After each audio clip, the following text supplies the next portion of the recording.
Hello दोस्तों, कैसे आप सब लोग। पेंडुलम मीडिया पे आपका स्वागत है। आज हम पढ़ेंगे डेली करंट अफेयर्स ऑफ 1 सितंबर 2020। तो चलिए हम लोग शुरुआत करते हैं न्यूज़ की। और गाइस जल्दी से सेशन को ज्वाइन कर लीजिए, और जिन लोगों ने चैनल को सब्सक्राइब नहीं किया है इसको सब्सक्राइब कर लें और बेल आइकन को ज़रूर प्रेस करिए नोटिफिकेशन के लिए। तो देखते हैं आज की इम्पॉर्टेंट न्यूज़ क्या है। First news is president and vice president of India greeted the people on Onam. Bharat के राष्ट्रपति और उपराष्ट्रपति ने ओणम पर लोगों को शुभकामनाएं दी। Onam is an annual harvest festival that falls in August September. ये एक वार्षिक फसल उत्सव है जो अगस्त सितंबर में पड़ता है। It is celebrated in Kerala in the Chingam month of Malayalam calendar. ये केरल में मलयालम कैलेंडर के चिंगम महीने में मनाया जाता है। It is a 10-day long festival that commemorates king Mahabali. यह 10 दिन तक चलने वाला त्यौहार है जो राजा महाबली को याद करता है। First day of Onam is known as Atham and the last day is known as Thiruvonam. Onam के पहले दिन को अथम के नाम से जाना जाता है और अंतिम दिन को थिरुवोणम के रूप में जाना जाता है। Celebrations of Onam include making of flower carpets called Pookalam, performance of tiger dance called Pulikali और Kaduvakali and boat race called Vallamkali. Onam के समारोह में पुक्कलम नामक फूलों के कालीन बनाना। तो आपसे देखो यहाँ पे पूछा जा सकता है कि ओणम की सेलिब्रेशंस में मेकिंग ऑफ फ्लावर कार्पेट्स को क्या कहते हैं, या फिर पुक्कलम क्या है। ये मेकिंग ऑफ फ्लावर कार्पेट्स है। बाघ नृत्य का प्रदर्शन पुलिकली या कड़ुवकली। तो ये भी पूछ सकते हैं कड़ुवकली या फिर पुलिकली जो है वो किससे रिलेटेड है। तो परफॉर्मेंस ऑफ टाइगर डांस है, बाघ नृत्य का प्रदर्शन है। और नाव की दौड़ जिसे वल्लमकली कहा जाता है, इसका आयोजन किया जा सकता है। तो आपसे ये भी पूछ सकते हैं Vallamkali during the celebrations of Onam क्या रिप्रेजेंट करता है। तो ये जो है बोट रेस को के लिए यूज़ किया जाता है। वो आगे चलते हैं, क्वेश्चन देख लेते हैं। The annual harvest festival Onam is the major festival of which state. वार्षिक फसल उत्सव ओणम किस राज्य का प्रमुख त्यौहार है। तमिलनाडु, आंध्र प्रदेश, केरला एंड कर्नाटका। जल्दी से कमेंट करके बताइए। बहुत ही जो है फेमस है ये festival Onam. The correct answer for this is option C, that is Kerala. आगे चलते हैं। Next news is international day against nuclear test is celebrated every year on 29 August. परमाणु परीक्षण के खिलाफ अंतर्राष्ट्रीय दिवस जो है प्रत्येक वर्ष 29 अगस्त को मनाया जाता है। In 2010 the international day against nuclear test was celebrated for the first time. 2010 में परमाणु परीक्षण के खिलाफ पहली बार अंतर्राष्ट्रीय दिवस मनाया गया था। तो अगर आपसे पूछे कि international day against nuclear test कब पहली बार सेलिब्रेट हुआ था, तो वो 2010 में हुआ था। This day was adopted unanimously in the 64th session of United Nations General Assembly on 2nd December 2009 by a resolution of 64/35। तो ये दिन जो है 2 दिसंबर 2009 को संयुक्त राष्ट्र महासभा के 64वें सत्र में 64/35 के संकल्प द्वारा सर्वसम्मति से अपनाया गया और 2010 में पहला परमाणु परीक्षण के खिलाफ दिवस जो है मनाया गया। The resolution is to raise awareness and education about the effects of nuclear weapons, test blast or any other nuclear explosions and the need to achieve the goal of a nuclear weapon free world। यह संकल्प जो है परमाणु हथियार परीक्षण, विस्फोटों या किसी अन्य परमाणु विस्फोटों के प्रभावों और परमाणु हथियार मुक्त दुनिया के लक्ष्य को प्राप्त करने की आवश्यकता के बारे में जागरूकता और शिक्षा बढ़ाने के लिए है। The resolution was initiated by the Republic of Kazakhstan on 29 August 1991 to commemorate the closure of Semipalatinsk nuclear test site। तो यह संकल्प की शुरुआत 29 अगस्त 1991 को सेम्पलिनिस्टिक न्यूक्लियर टेस्ट साइट है जो कजाकिस्तान की, उसको बंद करने के उपलक्ष्य में कजाकिस्तान गणराज्य द्वारा की गई। Nuclear weapons testing began on 16 July 1945। Since then nearly 2000 nuclear test have been conducted। 16 जुलाई 1945 को परमाणु हथियारों का परीक्षण शुरू हुआ था। तब से लेकर अब तक लगभग 2000 परमाणु परीक्षण जो है वो हो चुके हैं। अब जल्दी से कमेंट करके बताइए कि इंडिया में फर्स्ट न्यूक्लियर टेस्ट कब हुआ था। जल्दी से कमेंट करके बताइए कि इंडिया में फर्स्ट न्यूक्लियर टेस्ट कब हुआ था। तो इंडिया में जो फर्स्ट न्यूक्लियर टेस्ट था उसका नाम था स्माइलिंग बुद्धा ठीक है, या फिर इसको जो है पोखरण वन के नाम से भी जाना गया। ठीक है, और ये जो हुआ था ये 18 मई 1974 में हुआ था, पहला भारत का जो न्यूक्लियर टेस्ट हुआ था। ठीक है, और उसके बाद जो है दूसरा कब हुआ था वो भी बताइए, जल्दी से बताइए। पोखरण 1 से आपको याद होगा कि सेकेंड वाला कब हुआ था, सेकेंड है पोखरण 2, ये कब हुआ था, ये 1998 में हुआ था। ठीक है, उसके बाद काफ़ी हुए, लेकिन जो मेजर ये थे हमारे वही थे कि पोखरण 1 हुआ था 1974 में, और पोखरण 2 जो हुआ था वो 1998 में हुआ था। आगे चलते हैं। On which day is the international day against nuclear test observe every year. परमाणु परीक्षण के खिलाफ अंतर्राष्ट्रीय दिवस हर साल किस दिन मनाया जाता है? 29 अगस्त, 30 अगस्त, 28 अगस्त एंड 31 अगस्त। जल्दी से कमेंट करके बताइए सही answer. The correct answer will be option A, that is 29 August. आगे चलते हैं। Defence minister called for uninterrupted implementation of centrally sponsored schemes in the cantonment areas. रक्षा मंत्री ने छावनी क्षेत्रों में केंद्र प्रायोजित योजनाओं के निर्बाध क्रियान्वयन का आह्वान किया। Recently, the Ministry of Defence and the Directorate General of Defence Estates, they launched a webinar organized by Defence Minister Rajnath Singh to improve the implementation of centrally sponsored schemes in 62 cantonment across the country. This two-day webinar was attended by the Chairman, Vice President and CEOs of all 62 cantonment boards. हाल ही में रक्षा मंत्री श्री राजनाथ सिंह द्वारा रक्षा मंत्रालय और रक्षा संपदा महानिदेशालय ने देश भर में स्थित 62 छावनियों में केंद्र प्रायोजित योजनाओं के क्रियान्वयन में सुधार के लिए आयोजित एक वेबिनार का शुभारंभ किया। इस 2 दिवसीय वेबिनार में सभी 62 छावनी बोर्डों के अध्यक्ष, उपाध्यक्ष और मुख्य कार्यकारी अधिकारियों ने भाग लिया।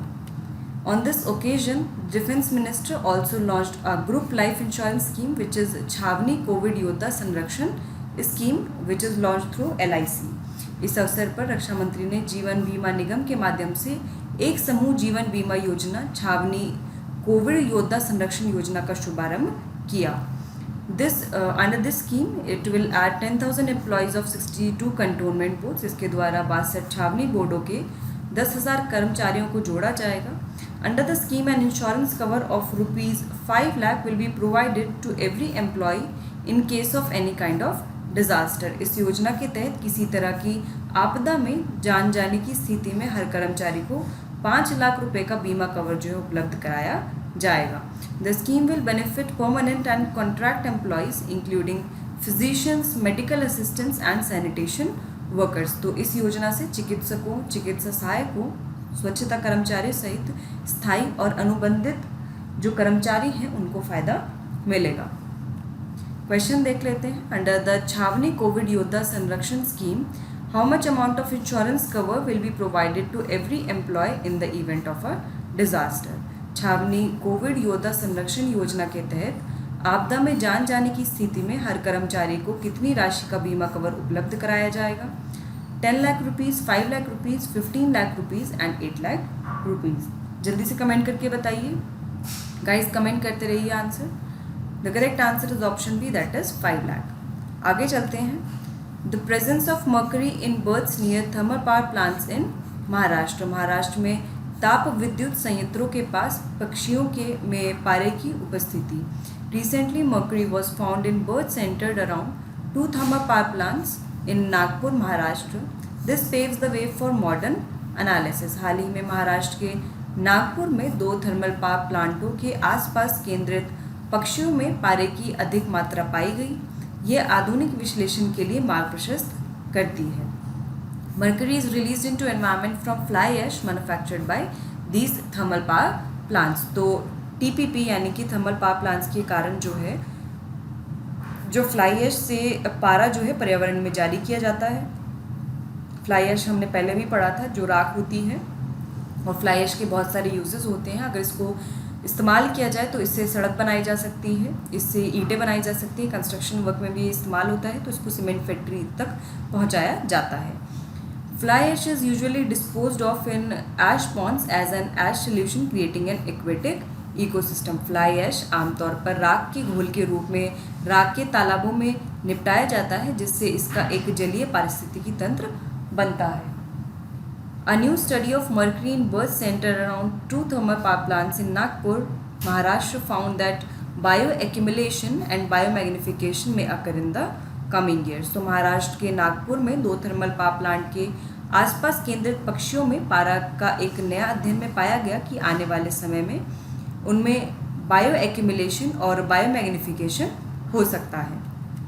इन an organism when there is a gradual accumulation of substances such as pesticides or other chemicals, then it is called bioaccumulation। तो bioaccumulation क्या होता है?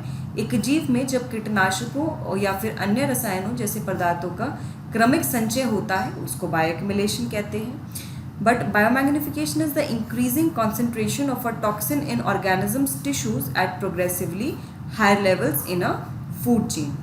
बायोमैग्निफिकेशन क्या होता है? ये खाद्य श्रृंखला में क्रमिक रूप से उच्च स्तर पर जीवों के ऊतकों में एक विष की बढ़ती सांद्रता है। यानी कि आप कह सकते हैं जो बायोमैग्निफिकेशन होता है, मान लीजिए ये लेवल 1 है, फिर ये लेवल 2 है, ये लेवल 3 है, ठीक है। डिफरेंट जो फूड चेन में लेवल्स होते हैं, ठीक है। अगर लेवल 1 में कोई अगर कॉन्सेंट्रेशन है कोई भी टॉक्सिन का, वो मान लीजिए 10 माइक्रो यूनिट्स है, ठीक है, 10 माइक्रो यूनिट्स है। और L2 में जब वो लेवल 2 पे पहुंचा वो 100 हो गया, 100 माइक्रो यूनिट्स हो गया। और फिर जब L3 पर पहुंचा तो वो 1000 माइक्रो यूनिट्स हो गया, ठीक है। सपोज कर लीजिए ये सिचुएशन है, ठीक है। तो ये अगर लेवल वाइज अगर ये इंक्रीज़ होता है, ठीक है, डिफरेंट ट्रॉपिक लेवल पे, तो इसको कहते हैं बायोमैग्निफिकेशन। लेकिन बायोएक्यूमुलेशन क्या होता है कि ये एक लेवल है, ये एक इंडिविजुअल ऑर्गेनिज्म है, ठीक है। और जब इस ऑर्गेनिज्म में पहले मात्रा मान लीजिए 10 माइक्रो यूनिट हो, ठीक है, उसके बाद इसी में ही 100 माइक्रो यूनिट हो जाए, फिर इसी इंडिविजुअल ऑर्गेनिज्म में जो 1000 माइक्रो यूनिट्स हो जाए, कोई भी एक पदार्थ जो भी केमिकल है या फिर कोई भी पेस्टिसाइड है उसका लेवल इतना बढ़ जाए तो उसको बायो एक्यूमुलेशन कहते हैं। नाम से आप समझ रहे होंगे कि एक इंडिविजुअल में अगर कोई चीज़ बढ़ रही है तो बायो एक्यूमुलेशन है। बायोमैग्निफिकेशन के जैसे हायर लेवल पे पहुंच रहे हैं और उसी लेवल पे जो है ज़्यादा हायर लेवल पे फिर वो कॉन्सेंट्रेशन भी टॉक्सिन का बढ़ रहा है। इन दिस एरिया जहाँ पर ये स्टडी की गई, Hg marks यानी कि मर्करी मार्क्स वो found on the wings of avifauna birds of a particular region which were associated with Hg present in the ash ponds of TPP यानी कि थर्मल पावर प्लांट्स। इस क्षेत्र में एविफ्यूना एक विशेष क्षेत्र के पक्षी के पंखों पर Hg यानी कि पारा के निशान पाए गए थे जो TPP के राख तालाबों में मौजूदा Hg से जुड़े थे। Coal based TPP is the major source of mercury, the 9th most toxic element found on the earth, which is emitted into the environment। तो कोयला आधारित जो TPP होते हैं यानी कि थर्मल पावर प्लांट्स होते हैं उसमें पारा का वो प्रमुख स्रोत होते हैं, ठीक है। तो अगर आपसे कभी क्वेश्चन इस तरह से भी पूछा जा सकता है कि जो मरकरी के आपसे सोर्सेज दिए जाएं, ठीक है, और आपसे पूछा जाए कि इनमें से कौन सा मरकरी का सोर्स है, और अगर वहाँ पर coal based thermal power plant लिखा है तो वो आपका आंसर सही होना चाहिए वहाँ पर। तो कोयला आधारित जो TPP है पारे का ये प्रमुख स्रोत होते हैं। पृथ्वी पर पाया जाने वाला 9वां सबसे जहरीला तत्व होता है जो पारा होता है, जो पर्यावरण में उत्सर्जित होता है। और जो मरकरी होता है वो जो है ऐसा मेटल है जो लिक्विड होता है रूम टेम्परेचर पे, और इसीलिए उसको हम थर्मोमीटर में इस्तेमाल भी करते हैं। आगे चलते हैं। In a wetland mercury is found in 2 forms, organic mercury and inorganic mercury. तो एक आर्द्र भूमि में पारा 2 रूपों में पाया जाता है, जैविक पारा और जो अकार्बनिक पारा होता है। More chemical concentrations in water in an aquatic organism can lead to physical, reproductive and behavioural change. तो एक जलीय जीव में जल में अधिक रासायनिक संकेंद्रण से शारीरिक प्रजनन और व्यवहारिक परिवर्तन हो सकते हैं। तो इसीलिए ये जो स्टडी है काफ़ी इम्पॉर्टेंट है। आगे चलते हैं, क्वेश्चन देख लेते हैं। What is the gradual accumulation of substances like pesticides और other chemicals in an organism known as. एक जीव में कीटनाशकों या अन्य रसायनों जैसे पदार्थों का क्रमिक संचय क्या कहलाता है? Bio accumulation, biomagnification, biofortification and eutrophication. तो जल्दी से कमेंट करके बताइए इसका सही आंसर क्या होगा। The correct answer is option A, that is bio accumulation. Environment ecology से इस तरह के क्वेश्चन पूछ लिए जाते हैं। बायोमैग्निफिकेशन, जैसे पहले भी बताया मैंने कि इंक्रीजिंग ट्रॉपिक लेवल के साथ जो है कॉन्सेंट्रेशन जो है टॉक्सिन मटेरियल का वो इंक्रीज हो जाता है। बायोफोर्टिफिकेशन क्या होता है, किसी भी खाने की चीज़ में जब हम ऐड ऑन करते हैं उसमें कुछ न्यूट्रिएंट्स, तो उसको बायोफोर्टिफिकेशन कहते हैं। तो जैसे मान लीजिए चावल है, चावल में अगर हम विटामिन ए ऐड कर देते हैं तो उसको हम बायोफोर्टिफिकेशन कहते हैं। यूट्रोफिकेशन क्या होता है, न्यूट्रोफिकेशन होता है कि जब लेक्स में न्यूट्रिएंट्स की मात्रा बहुत ज़्यादा बढ़ जाती है तो उसको यूट्रोफिकेशन कहते हैं। तो ये जो है गर्म पानी, ज़्यादा गर्म पानी का अगर हम फैक्ट्री से जो आ रहा है उसको डायरेक्टली लेक्स में अगर हम बहा देते हैं, उसकी वजह से भी होता है। और जितने केमिकल्स, पेस्टिसाइड्स हैं, ठीक है, वो जब पानी में बहते हैं तो उसके कारण भी न्यूट्रिएंट्स बहुत ज़्यादा बढ़ जाते हैं, जिससे एल्गे ग्रोथ बहुत ज़्यादा हो जाती है और ऑक्सीजन की मात्रा बहुत ज़्यादा कम हो जाती है पानी में, ठीक है, तो उसको हम बोलते हैं यूट्रोफिकेशन। ठीक है, तो ये कुछ जो टर्म्स हैं एनवायरमेंट इकोलॉजी की से रिलेटेड, ये आपको याद होनी चाहिए क्योंकि इनसे जुड़े प्रश्न पूछ लिए जाते हैं। आगे चलते हैं। Next is India decided not to participate in Kavkaz 2020 a multilateral military exercise. भारत ने बहुपक्षीय सैन्य अभ्यास कवकाज 2020 में शामिल नहीं होने का निर्णय लिया है। Recently, India has decided not to participate in Kavkaz 2020, which is a multilateral military exercise which was to be held in Russia. तो ये रशिया में होने वाली थी और इस एक्सरसाइज में भारत ने पार्टिसिपेट करने से मना कर दिया है। The decision has been taken mainly due to the continuing deadlock in Ladakh due to Chinese troops participating in this exercise. मुख्य रूप से लद्दाख में जारी गतिरोध के बीच चीनी सैनिकों की एक अभ्यास में भागीदारी के कारण यह निर्णय लिया गया है। The exercise is scheduled to be held in Astrakhan region of southern Russia from 15 to 26 September 2020। इस अभ्यास का आयोजन 15 से 26 सितंबर 2020 तक दक्षिणी रूस के अस्त्रखान क्षेत्र में होने वाला है। India had earlier planned to send about 150 Indian Army personnel, 45 IAF personnel and several naval officers to this multilateral military exercise। तो भारत ने पहले इस बहुपक्षीय सैन्य अभ्यास में लगभग 150 भारतीय सेना के जवानों, 45 भारतीय वायुसेना के कर्मियों और कई नौसेना अधिकारियों को भेजने की योजना बनाई थी, लेकिन अब इंडिया ने इसमें मना कर दिया है। और ये जो कावकस 2020 है, इसको कॉकस 2000 मतलब कॉकस भी कहा जाता है, कॉकस के नाम से भी जानी जाती है एक्सरसाइज। तो ये भी आप याद रखिए, अगर कावकास की जगह कॉकस लिखा है तो उसको गलत मत करिएगा। कावकास 2020 इज़ अ डैश, कावकास 2020 एक डैश है, डिफेंस एक्सपो है, मल्टीलेटरल मिलिट्री एक्सरसाइज है, बहुपक्षीय सैन्य अभ्यास है, न्यू सैटेलाइट है, नया उपग्रह है, या फिर कोविड की कोई नई दवा है। It is a new medicine of covid.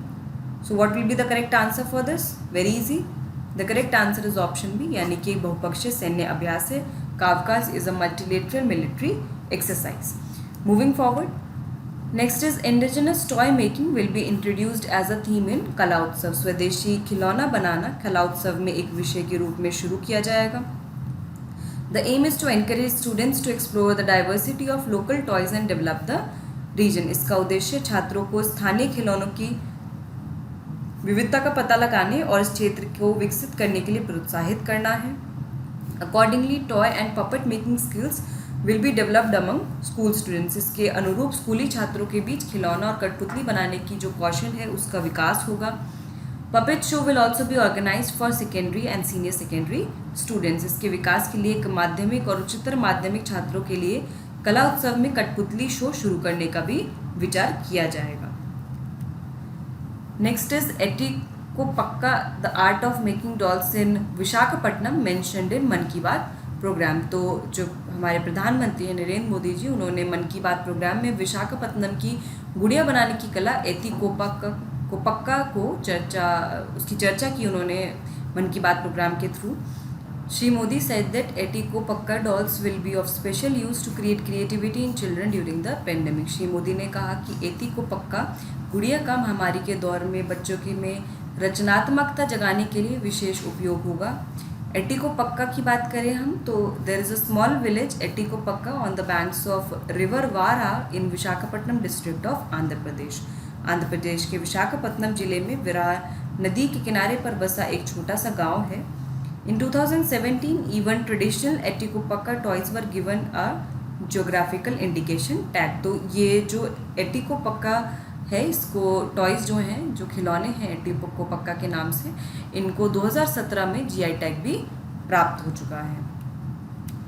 These toys are made of soft wood and lacquer paint। तो ये खिलौने नरम लकड़ी और लाख रंग से बनाए जाते हैं। They are painted with natural colors derived from seeds, liquor, roots and leaves। इन्हें बीज, लाख, जड़ों और पत्तियों से प्राप्त प्राकृतिक रंगों से रंगा जाता है। You can see over here, आप देख सकते हैं कितने ब्यूटीफुल कलर्स इसमें फिल करे गए हैं और कितने सुंदर टॉयज़ हैं ये, और इनको जीआई टैग मिल चुका है। तो अगर आपसे प्रश्न पूछा जाए कि क्या एटिकोपक्का टॉयज़ को जीआई टैग मिल चुका है नहीं, तो आंसर होगा सही। और कब मिला था? 2017 में मिला था। आगे चलते हैं। Let's see a question. The art of making dolls Etikoppaka is related to which state. गुड़िया बनाने की कला एटिकोपक्का का संबंध किस राज्य से है? केरला, गुजरात, उत्तर प्रदेश एंड आंध्र प्रदेश। जल्दी से कमेंट करके बताइए सही आंसर। गाइस कमेंट करते रहिए, वीडियो को लाइक करिए, शेयर करिए, कोई भी डाउट है कमेंट बॉक्स में मेंशन करिए। Try to add more and more people to this session. कोई भी सजेशन है आप वो भी कमेंट बॉक्स में मेंशन कर सकते हैं। The correct answer is option D, that is Andhra Pradesh. आगे चलते हैं। Telugu language day celebrated every year on 29 August in the state of Andhra Pradesh. तो भारत के आंध्र प्रदेश राज्य में हर साल 29 अगस्त को तेलुगु भाषा दिवस मनाया जाता है। The day is celebrated to commemorate the birthday of Telugu poet गिडुगु Venkata Ramamurthy. यह दिन तेलुगु कवि गिडुगु वेंकट राममूर्ति के जन्मदिन के उपलक्ष्य में मनाया जाता है। गिडुगु वेंकट राममूर्ति जो है, he was an early modern Telugu linguist and social visionary during British rule। Way British शासन के दौरान शुरुआती आधुनिक तेलुगु भाषाविद और सामाजिक दूरदर्शी थे। He was born on 29 अगस्त 1863। तो उनका जन्म 29 अगस्त 1863 को हुआ था। The British government conferred upon him the title of Rao Sahib. British सरकार ने उन्हें राव साहिब की उपाधि प्रदान की थी। He was awarded the Kaiser-e Hind medal in the year 1933 by the British government for his services. British सरकार ने उन्हें उनकी सेवाओं के लिए 1933 के वर्ष में केसरे हिंद पदक से भी सम्मानित किया था। तेलुगु लैंग्वेज की बात करें तो this language is mainly spoken in the Indian states of Andhra Pradesh, Telangana and Yanam district of Puducherry, where it is also the official language. ये भाषा मुख्य रूप से आंध्र प्रदेश, तेलंगाना और पुडुचेरी के यानम जिले के भारतीय राज्यों में बोली जाती है, जहाँ ये आधिकारिक भाषा भी है। It is also one of the 6 classical languages of India. ये भारत की 6 शास्त्रीय भाषाओं में से भी एक है। तो बाकी कौन कौन सी शास्त्रीय भाषाएं हैं, जल्दी से कमेंट करके बताइए। ये आपको पता होनी चाहिए, क्योंकि इस तरह से भी प्रश्न पूछ लेते हैं। आपको ऑप्शंस दे देंगे और पूछेंगे इसमें से कौन सी 6 क्लासिकल लैंग्वेजेस में है, या फिर पूछ लेंगे कि कौन सी इसमें 6 क्लासिकल लैंग्वेजेस में नहीं है। तो इसमें कौन कौन शामिल है? एक तो तेलुगु ही है क्लासिकल लैंग्वेजेस में, और कौन सी है? संस्कृत है, देन कन्नड़ है, Tamil, Malayalam and Odia। So these are the 6 classical languages of India। According to 2011 census, Telugu is the 4th most spoken language in India with around 82 million speakers। 2011 की जनगणना के अनुसार लगभग 82 मिलियन वक्ताओं के साथ तेलुगु भारत में चौथी सबसे अधिक बोले जाने वाली भाषा है। And also Telugu is one of the 22 languages which are mentioned in 8th schedule of Indian Constitution। तो भारतीय संविधान के 8वीं अनुसूची में जो 22 भाषाएं दी हुई हैं, उनमें से एक तेलुगु भी है। ठीक है, तो इसीलिए भी ये इम्पॉर्टेंट है। तो कोई भी लैंग्वेज के बारे में पढ़ते हैं तो उसके आगे पीछे की जानकारी ज़रूर लीजिए कि वो अब कहाँ कहाँ पे शामिल है, क्या वो क्लासिकल लैंग्वेज है, क्या वो भारतीय संविधान की 8वीं अनुसूची में शामिल है या नहीं है, कि उसमें कितने लोग, कितनी पुरानी है वो भाषा, कितने लोग उसको बोलते हैं। ठीक है, तो इस तरह की चीज़ें आपको जाननी है। आगे चलते हैं। Let's see a question. Gidugu Venkata Ramamurthy was a poet of which language. Gidugu Venkata Ramamurthy किस भाषा के कवि थे? मलयालम, तमिल, तेलुगु एंड कन्नड़। जल्दी से कमेंट करके बताइए सही आंसर। कौन सी लैंग्वेज के पोएट थे, किस भाषा के कवि थे? The correct answer is option C, that is Telugu. Moving forward, next is Mustafa Adib has become the new prime minister of Lebanon. Mustafa Adib Lebanon के नए प्रधानमंत्री बन गए हैं। He was the Lebanese ambassador in Germany. Mustafa Adib जो हैं Germany में Lebanon के राजदूत थे। Mister Adib was nominated for the position by 4 former prime minister. Shri Adib को 4 पूर्व प्रधानमंत्रियों ने पद के लिए नामित किया था। The appointment comes a day before French president Emmanuel Macron embarked on a 2-day visit. तो यह नियुक्ति फ्रांस के राष्ट्रपति इमैनुअल मैक्रोन के 2 दिवसीय दौरे पर आने से एक दिन पहले ही की गई है। तो ये ऐसा क्यों हुआ? Because the Lebanese prime minister, the former prime minister Hassan Diab, he resign from his post in view of public outreach due to the huge explosion in Beirut. तो जो बेरूत के पोर्ट पर जो सबसे बड़ा धमाका हुआ था, उसके चलते लोगों ने काफ़ी आक्रोश था, तो उसके चलते हुए लेबनान के जो प्रधानमंत्री थे, पूर्व प्रधानमंत्री हसन दियाब, उन्होंने रिज़ाइन कर दिया और अब जो है मुस्तफ़ा अदीब को जो है अपॉइंट कर दिया गया है as the new prime minister of Lebanon. Lebanon की बात करें तो it is a country in West Asia. आप यहाँ पर लोकेशन देख सकते हैं लेबनान की। It borders Syria, Israel and Mediterranean Sea. तो यहाँ पर ये जो अपना बॉर्डर है, यहाँ पर ये इजराइल वाला रीजन है, ये सीरिया है और इधर मेडिटेरेनियन सी है, इसके साथ ये शेयर करता है। मेडिटेरेनियन सी में सिप्रस भी है इधर। It's capital is Beirut and the currency is Lebanese pound. तो जो इसकी कैपिटल है वो बेरूत है और जो इसका करेंसी है वो लेबनीज पाउंड है। आगे चलते हैं हम लोग। Recently Mustafa Adib has been appointed the new prime minister of which country. हाल ही में मुस्तफ़ा अदीब लेबनान किस देश के नए प्रधानमंत्री बन गए हैं? Bahrain, Yemen, Qatar and Lebanon. जल्दी से कमेंट करके बताइए। वैसे तो आपको आंसर पता चल ही गया होगा। The correct answer is option D, that is Lebanon. आगे चलते हैं। Next is veteran athletics coach Purushottam Rai died of cardiac arrest in Bengaluru. वयोवृद्ध एथलेटिक्स कोच पुरुषोत्तम राय का बेंगलुरु में हृदय गति रुकने से निधन हो गया। He was to be conferred with prestigious Dronacharya award in the lifetime category on 29 August. तो 29 अगस्त यानी कि नेशनल स्पोर्ट्स डे, राष्ट्रीय खेल उत्सव जो मनाया जाता है हर वर्ष, उसको आजीवन श्रेणी में प्रतिष्ठित द्रोणाचार्य पुरस्कार से इनको सम्मानित किया जाना था। Purushottam train many athletes including Olympic players Ashwini Nachappa, Murali Kuttan, Rosa Kutty, परामिला Ayyappa, वंदना राव, जीजी पमेला एंड ईबी शाइला। तो उन्होंने ओलंपिक खिलाड़ी जैसे कि अश्विनी नचप्पा, मुरली कुट्टन, रोसा कुट्टी, प्रमिला अयप्पा, वंदना राव, जीजी परमिला और ईबी शाइला समेत ऐसे कई एथलीट्स को ट्रेनिंग दी और इसीलिए उनको लाइफ टाइम कैटेगरी में द्रोणाचार्य अवार्ड से सम्मानित किया जा रहा था। पुरुषोत्तम राय also trained the Indian athletics team for 1987 World Athletics Championship, the 1999 SAF Games and 1988 Asian Track and Field Championship। पुरुषोत्तम राय ने 1987 की वर्ल्ड एथलेटिक्स चैंपियनशिप, 1999 के सैफ गेम्स और 1988 के Asian track and field championship के लिए भारतीय एथलेटिक्स को भी ट्रेनिंग दी थी। आप यहाँ पे फोटो देख सकते हैं, ये पुरुषोत्तम राय हैं। क्वेश्चन देख लेते हैं। Purushottam Rai passed away recently, he was related to which field. Purushottam Rai का हाल ही में निधन हो गया, वे किस क्षेत्र से संबंधित थे? Acting, politics, writing and sports. जल्दी से कमेंट करके बताइए। अभिनय, राजनीति, लेखन या फिर खेल, किस क्षेत्र से वो संबंधित थे? Very easy, the correct answer is option D, that is sports. वो खेल से संबंधित थे। आगे चलते हैं। Next is Alexander Kristoff won the Tour de France the opening stage of bicycle race. Alexander Kristoff ने टूर डे फ्रांस साइकिल दौड़ की शुरुआती चरण जीत ली है।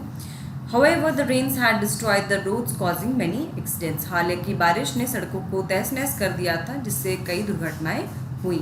The European Football Championship and Olympic Games were postponed until 2021 due to Corona pandemic this year। इस वर्ष corona महामारी के कारण यूरोपीय फुटबॉल चैंपियनशिप और ओलंपिक खेलों को 2021 तक स्थगित कर दिया गया था। Since its inception in 1903, the race has been cancelled only during the two world wars। 1903 में अपनी स्थापना के बाद से यह दौड़ केवल 2 विश्व युद्धों के दौरान जो है वो कैंसिल हुई है और इस बार जो है 2 महीने पोस्टपोन हुए थे ये games. The Tour de France is the 107th edition of the Tour de France, one of the 3 grand tours of cycling. 2020 Tour de France का 107वां संस्करण है जो साइकिलिंग के 3 ग्रैंड टूर में से एक है, इसीलिए काफ़ी स्पेशल भी है। Originally scheduled to begin on 27 June 2020, it was postponed until 29 August 2020 due to the COVID-19 pandemic in France। तो मूल रूप से 27 जून 2020 को शुरू होने वाला था, लेकिन फ्रांस में कोविड-19 महामारी के चलते हुए इसे 29 अगस्त तक के लिए स्थगित कर दिया गया था। आगे चलते हैं। Let's see a question. Which edition of the Tour de France cycle race is being held in 2020? Tour de France cycle दौड़ का 2020 में कौन सा संस्करण आयोजित किया जा रहा है?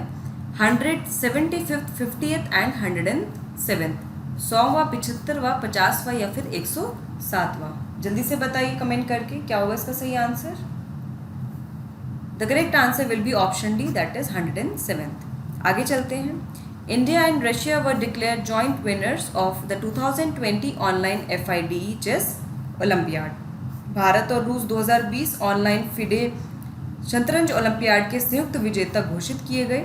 Russia was initially declared the winner, but India appeal against the controversial decision after the 2 Indian players Nihal Sarin and Divya Deshmukh who lost time in the finals after facing disconnection from the server. रूस को शुरुआत में विजेता घोषित किया गया था, लेकिन 2 भारतीय खिलाड़ियों निहाल सरीन और दिव्या देशमुख जो सर्वर से वियोग झेलने के बाद फाइनल में समय पर हार गए थे, इसके बाद भारत ने विवादास्पद फैसले के खिलाफ अपील की थी। Finally the president of International Chess Federation Arkady Dvorkovich decided to give gold medals to both the teams. अंततः अंतर्राष्ट्रीय शतरंज महासंघ के अध्यक्ष आर्केडी डोवरकोविच ने दोनों टीमों का स्वर्ण पदक देने का फैसला किया। This was the first time that the FIDE had put the Olympiad in an online format। तो पहली बार ऐसा था कि FIDE ने जो पहली बार ओलंपियाड को ऑनलाइन प्रारूप में रखा था, और ये सब कोरोना महामारी के चलते हुए किया गया। India reach the final of this chess olympiad for the first time. तो भारत पहली बार इस शतरंज ओलंपियाड के फाइनल में पहुंचा था, तो इसीलिए भी बहुत खास हो जाता है ये। FIDE चेस ओलंपियाड की बात करें, so it is a biennial chess tournament in which teams representing different countries of the world compete. ये एक द्विवार्षिक शतरंज टूर्नामेंट है जिसमें विश्व के विभिन्न देशों का प्रतिनिधित्व करने वाली टीमें प्रतिस्पर्धा करती हैं। और इस बार किस किस ने ये जॉइंटली शेयर किया है? इंडिया ने और रशिया ने। The chess olympiad was started in 1924। तो ये शतरंज ओलंपियाड का प्रारंभ 1924 में किया गया था। तो अगर आपसे पूछे कि FIDE चेस ओलंपियाड कब शुरू हुआ था, तो 1924 में स्टार्ट हुआ था। Moving forward, India has been declared a joint winner along with which country in the online FIDE chess olympiad 2020। Online FIDE शतरंज ओलंपियाड 2020 में भारत को किस देश के साथ संयुक्त विजेता घोषित किया गया है? China, Russia, USA and Britain. जल्दी से कमेंट करके बताइए, ईजी है। The correct answer is option B, that is Russia. Next news is Lakshadweep administration used Taito Alba to deal with the problem of rats in Kavaratti Island। Lakshadweep प्रशासन ने कावरत्ती द्वीप में चूहों की समस्या से निपटने के लिए टाइटो अल्बा का उपयोग किया। The administration of Lakshadweep carried out a pilot project to control mice under the biological control of rodents using the Taito Albo in Kavaratti Island। Lakshadweep प्रशासन ने कावरत्ती द्वीप में टाइटो अल्बा यानी कि बॉन्ड उल्लुओं का उपयोग कर्तनकों का जैविक नियंत्रण के तहत चूहों को नियंत्रित करने के लिए पायलट परियोजना के रूप में शुरू किया। According to a sample survey in Kavaratti during April and May 2019, rodents had caused up to 44% damage to coconut production। According to the survey, the economic loss was estimated at rupees 6.04 crore annually. तो हम समझ सकते हैं कि चूहे कितनी यहाँ पे तबाही मचा रहे थे कि अप्रैल और मई 2019 के दौरान कावरत्ती में एक नमूना सर्वेक्षण के अनुसार इन चूहों की वजह से, रोडेंट्स की वजह से नारियल के उत्पादन को 44% तक क्षति पहुँचाएगी। और सर्वे के अनुसार आर्थिक नुकसान सालाना 6.04 करोड़ रुपये आका गया था। Earlier, there was an attempt by the British in 1875 at Bitra for rodent control by introducing wooden owls. तो इससे पहले अंग्रेजों द्वारा 1875 में कृंतक नियंत्रण के लिए बिट्रा में लकड़ी के उल्लुओं का उपयोग करने का प्रयास किया गया था। बार्न आउल की बात करें, so these are one of the most widespread owls in Indian subcontinent. ये भारतीय उपमहाद्वीप में सबसे व्यापक उल्लुओं में से एक हैं। These owls are of medium size with long legs and wings and have relatively short tails compared to other similarly sized owls. तो ये उल्लू लंबे पैरों और पंखों के साथ मध्यम आकार के होते हैं और अन्य समान आकार के उल्लू की तुलना में अपेक्षाकृत कम पूंछ होती है इनकी। यहाँ पे आप देख सकते हैं बार्न आउल है। It's आयुसियन status is least concern. तो इसका आयुसियन जो स्थिति है वो क्या है, वो लीस्ट कंसर्न है। Tyto alba is a species of which organism. Tyto alba जो है वो किस जीव की एक प्रजाति है। स्टॉर्क, आउल, एप्स या फिर कैट। सारस, उल्लू, वानर या फिर बिल्ली, किसकी प्रजाति है ये? Very easy, the correct answer is option B, that is owl. आगे चलते हैं। Next is identification of a new fresh water fish in the Ganges. Ganga में ताज़े पानी की एक नई मछली की पहचान की गई है। It has been discovered by researchers from Kerala and West Bengal in the Ganges River in West Bengal. इसे केरल और पश्चिम बंगाल के शोधकर्ताओं ने पश्चिम बंगाल में गंगा नदी में खोजा है। The fish is edible. यह मछली जो है खाने योग्य है। Its named is Cystomus gracillus due to its thin and narrow body. तो इसके पतले और संकुचित शरीर के कारण इसको Cystomus gracillus नाम दिया गया है। The fish can be cultured in inland water sources. तो ये मछली को अंतर्देशीय जल स्रोतों में कल्चर किया जा सकता है यानी पाला जा सकता है। It's a fish of the genus Systomus in the family Cyprinidae and this fish is 11 to 12 centimetre long. यह सिप्रिने परिवार में सिस्टोमस जीन्स की एक मछली है और यह मछली 11 से 12 सेंटीमीटर लंबी होती है। आप यहाँ पे देख सकते हैं फोटो में, ये मछली है जो पाई गई है गंगा की नदियों में। फ्रेश वाटर फिश है ये, इसको खाया जा सकता है। क्वेश्चन देख लेते हैं। Recently in which river a new fresh water fish Systomus gracilis has been identified. हाल ही में किस नदी में ताजे पानी की एक नई मछली सिस्टोमस ग्रासिलस की पहचान की गई है। Ganges, Yamuna, Godavari and Kaveri. गंगा, यमुना, गोदावरी या फिर कावेरी, कहाँ पर पाई गई है ये? The correct answer is option A, that is Ganges, यानी कि गंगा में पाई गई है। सो फ्रेंड्स, हमने यहाँ पर जो भी डेली करंट अफेयर्स हैं और उससे रिलेटेड जो क्वेश्चन है सब देख लिए हैं। मैं उम्मीद कर रही हूँ कि आप रोज़ाना डेली करंट अफेयर्स फॉलो कर रहे होंगे और आपको ये सेशन पसंद आ रहा होगा। वीडियो को लाइक करिए, शेयर करिए, चैनल को सब्सक्राइब करिए और बेल आइकन को ज़रूर दबाइए नोटिफिकेशन के लिए। यूँ ही हमारे साथ जुड़े रहिए। All the best, thank you so much.